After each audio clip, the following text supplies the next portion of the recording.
Hello বন্ধুরা, চলে আসলাম আবার আপনাদের মাঝে নতুন আরেকটা ভিডিও নিয়ে। আজকে আমি দেখাবো কিভাবে পোলাও অল্প কিছু উপকরণ দিয়ে পোলাও পাকানো হয়। এর জন্য আমি কড়াইতে তেল দিয়ে দিছি আগে। তেল দিয়ে তেজপাতা, এলাচ, দারচিনি দিয়া ভালো মতো নাড়াচাড়া করার পরে যে সুন্দর একটা ফ্লেভার আসছে, তারপরে আমি চাউল দিয়ে দিলাম।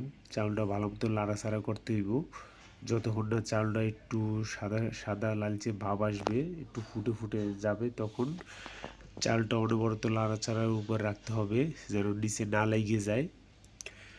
চালটা যে সময় আপনার মোটামুটি হয়ে যাবে তখন যেটা করবেন, আমি যেটা করছি আজকে, আমি এখানে দুধ দিয়ে দিছি। আমি 1.5 কেজি চাউলের সাথে 1 কেজি পরিমাণ দুধ দিছি। দুধটা আমি আলাদাই গরম করে নিছি, কারণ ঠান্ডা দুধ দিলে পারফেক্ট পোলাও হবে না। এর জন্য আমি আলাদা গরম করে নিছি দুধটা।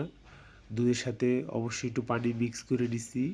নেওয়ার পরে ভালো মতো লাড়াচাড়া দিয়া আমি কিছুক্ষণের জন্য ঢেকে দেবো। ঢেকে দেওয়ার পর আমি দেখাচ্ছি আপনাদের, আমি এই পাশে বিফ ভালো মতো বুনা করে নিতেছি, কারণ আজকে আমি যেটা করব, পোলাওটা গরু মাংস দিয়া খাওয়ার জন্যই আমরা যে মূলত পাকাইতেছি।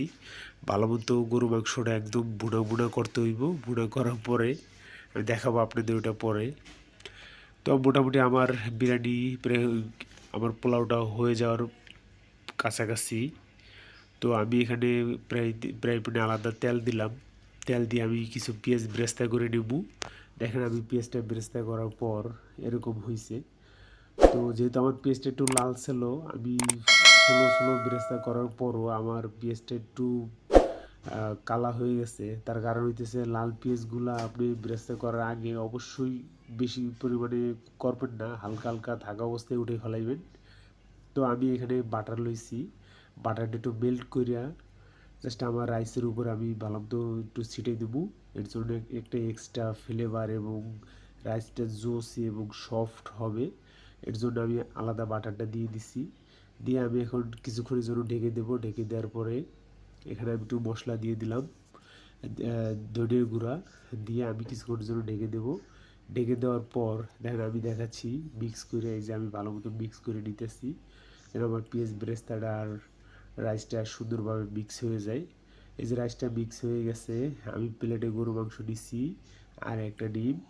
নেওয়ার পর আমি দেখাবো আপনাদের আসলে কতটাই টেস্ট এবং হেলদি একটা খাবার হয়েছে। আমি মনে করি বাসায় যারা পাকাবেন অবশ্যই অবশ্যই যতটা সম্ভব আপনাদের নিজেদের মতো পাকাবেন। এতে আপনার পরিবারও ভালো থাকবে, আপনারা অবশ্যই ভালো থাকবেন। কারণ আমরা বাইরে যে খাবারগুলো খাই, ওরা কির মধ্যে কী দিয়ে দেয় একমাত্র তারাই জানে। অবশ্যই ভিডিওটা ভালো লাগলে লাইক, কমেন্ট এবং চ্যানেলটা সাবস্ক্রাইব করবেন।